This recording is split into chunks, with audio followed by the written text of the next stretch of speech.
आई भैया, हम बात कर रहल बानी भोजपुरी के सुपर हिट और सुपर स्टार खेसारी लाल और अक्षरा सिंह के जोड़ी के। जी भैया, हम बात कर रहल बानी खेसारी लाल और अक्षरा सिंह के जोड़ी।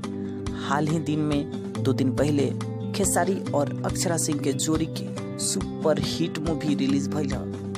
फिल्म के नाम लोग जानते बानी दिलवाला, और काफ़ी पसंद भी कर रहल बानी।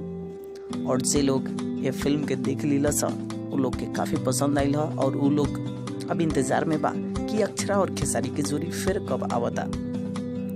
जहाँ तक हम बात करतनी खेसारी और अक्षरा के जोड़ी के,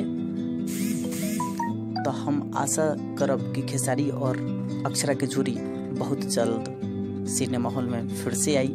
लेकिन अभी तक कोई फिल्म शूट ना भइल ह खेसारी और अक्षरा के।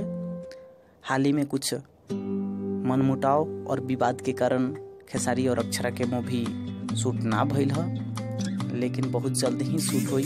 वैसे रोवा लोग खेसारी के प्यार दुलार देत रही, और पवन सिंह के साथ अक्षरा के जोड़ी आवता बहुत ही जल्द मूवी आई।